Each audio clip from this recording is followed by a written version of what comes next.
ay tayo na ang paglilingkuran. Hindi. Dapat tayo po ang maglingkod. Kasi ang tawag po sa atin ay alipin. Bond servant. Ibig po ba? Sa verse 28, sabi po rito, sapagkat maging ang anak ng tao ay naparito, hindi upang paglingkuran, kundi upang maglingkod at ialay ang kanyang buhay sa ikatutubos ng marami. Ang Panginoon nagpunta rito hindi para paglingkuran, kundi sa iyong naglingkod para sa ikatutubos ng marami. Ganyan din po sa atin mga pastor, bishop. Tayo po ang maglingkod sa ikaliligtas ng marami. Kasi marami pang mga tao na hindi pa kilala ang Panginoon. So tayo mga tunay na alipin, tayo yung gagamitin ng Diyos sa liligtas ng marami. Tayo ang maglingkod sa kanila.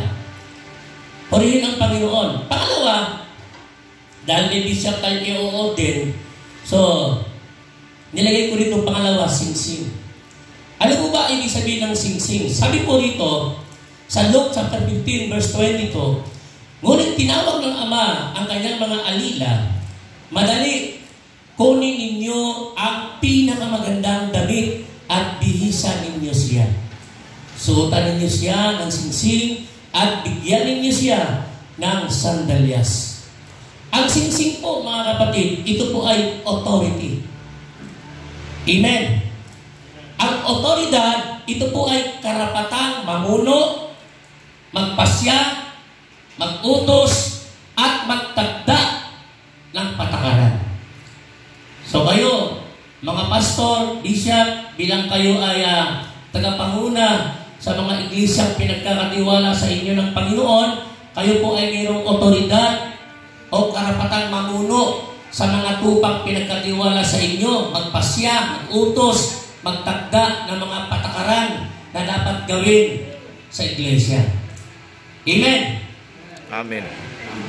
Sige, atin mo ng palapakan ng Panginoon. Hallelujah. Napakaseryoso ng mga audience natin.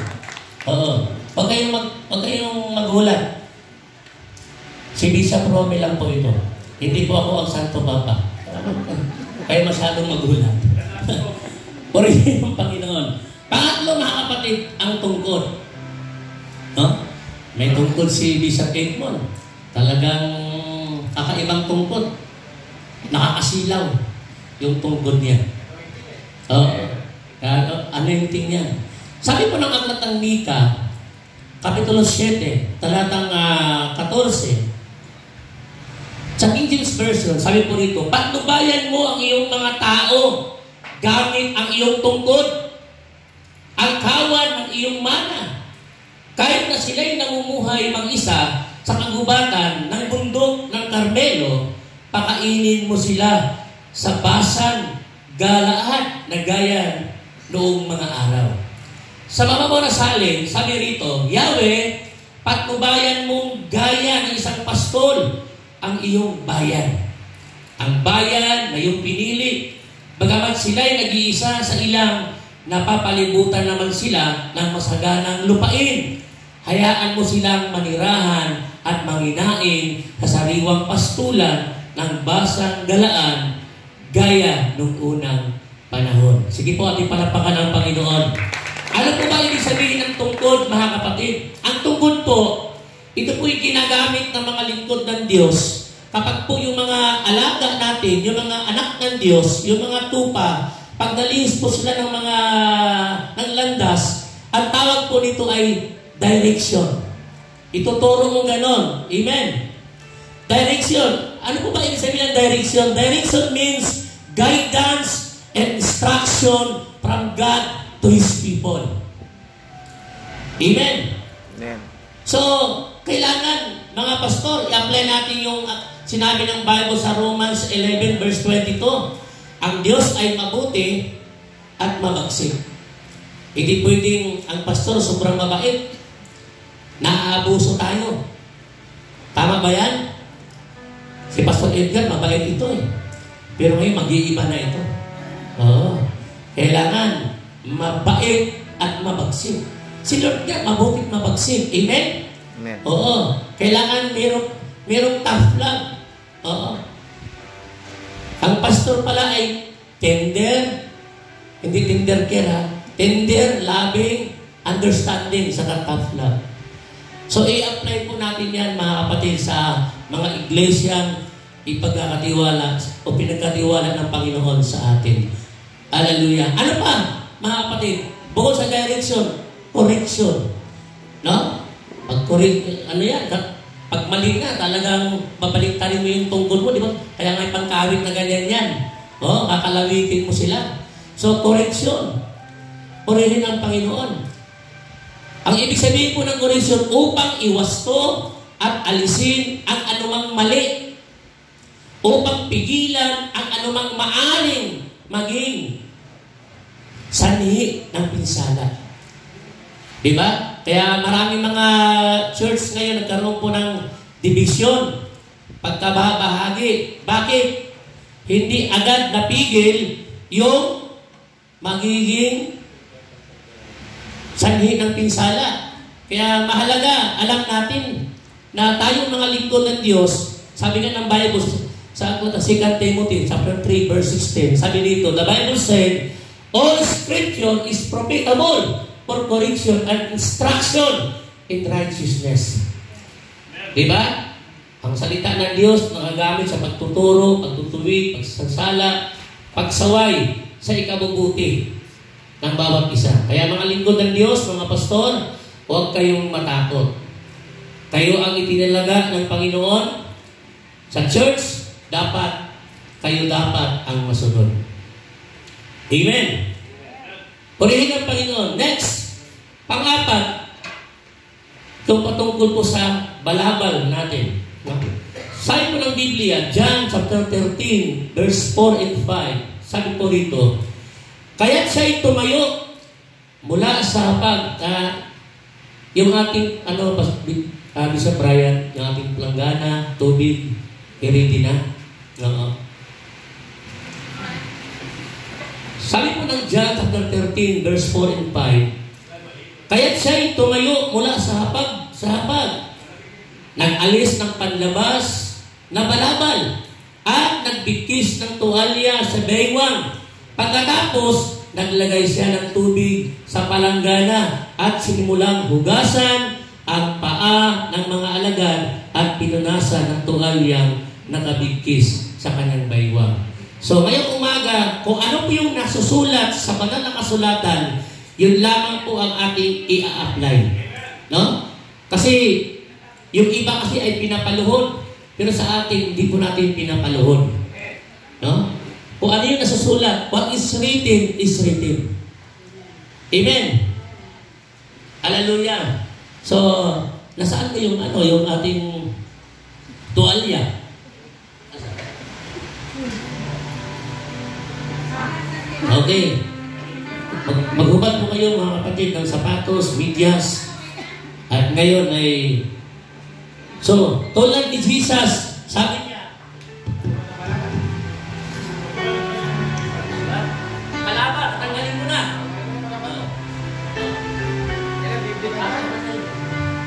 Tapos sabi ng Bible, nagbigkis. Diba? Ayan.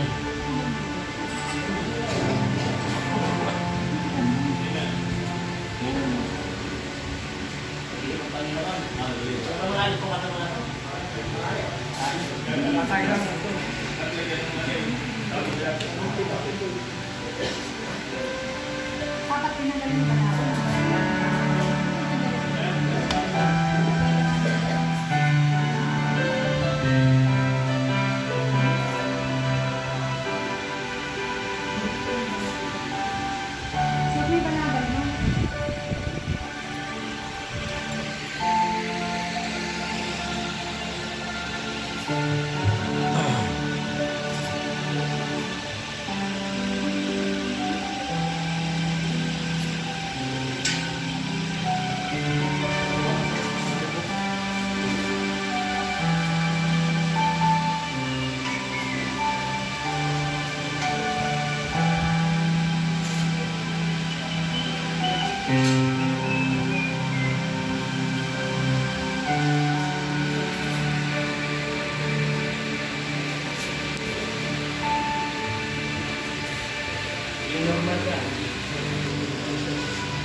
Sabi po ng Bible sa Exodus chapter 29 verse 7, bilang pagtatalaga, kunin mo ang langis na pantalaga at buhusan mo ang kanyang ulo. So, Bishop, buhusan mo yung kanilang mga ulo.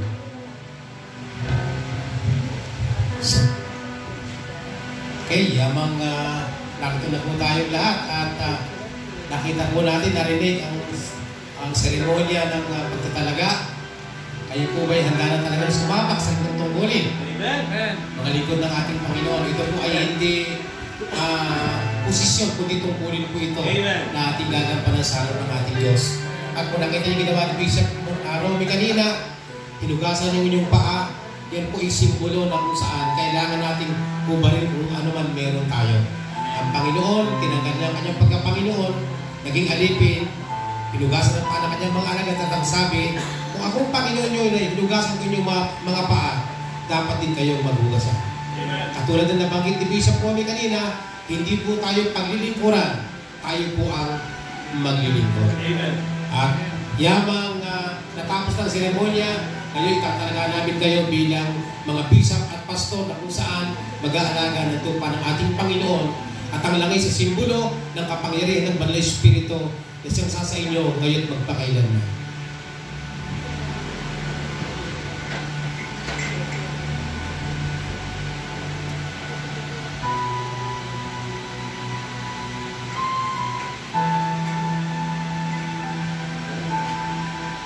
Si Bishop Mike. Pwede ba tayong lahat? Tumayo na. At itutok po natin sa kanilang ating mga kamay. Panginoon, narito po ang mga lingkod mo na naghandog ng kanilang buhay.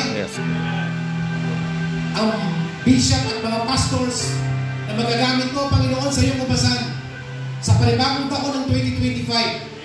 Lord, kung paano kami yung ginamit. Lord, the same anointing. Itinaganoy namin sa kanila. Magamit sila mighty effectively. At maraming kaluluwa, Panginoon, ang madala po nila sa iyong paanan, sa tulong ng Banal mong Espiritu na kayo pinahid namin sa kanilang mga ulo. At kinatalaga po namin sila bilang mga lingkod mo, bishop at pastors, ngayong umaga. Sa inyuhan mo po ito, Lord, ng Banal mong dugo at ng Banal mong Espiritu.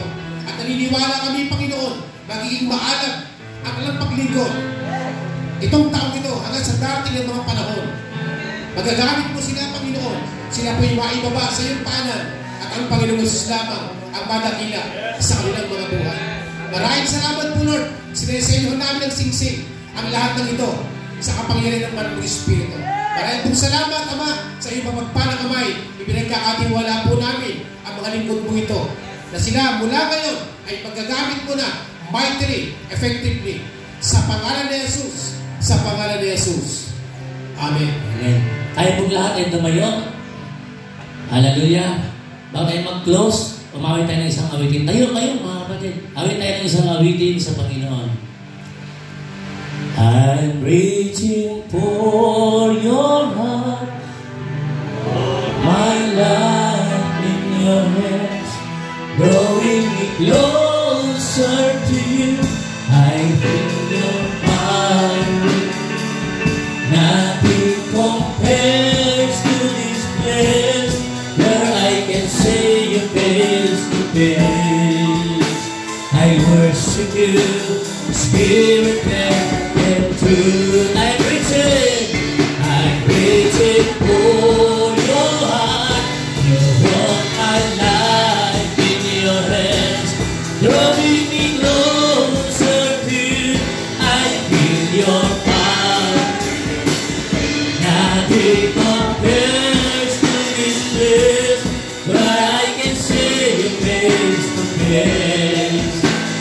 worship you, Spirit and in truth. Lord, I worship you. Lord, I worship you, Spirit and in truth. Hallelujah. Lord, I worship you, Spirit and in truth. Itaas natin ang ating dalawang kamay, kapatid, pasabas-bas ng Panginoon. Ating lahat, tanggapin po natin ang kapangyarihan, kapayapaan mula sa Diyos Ama, ang pag-ibig, pagpapala mula sa Diyos Anak, at ang pagsama pagpisan ng Banal na Espiritu Santo ay sumatin ngayon at magpakailanman. In Jesus' name, Amen and Amen. God bless mga kapatid. Tapos na po yung ating ordination ngayong mga umaga. Any praise. Ang napakalaga nila sa mga Diyos. Hallelujah! Any praise. Any praise to our God. And we gotta worship our God.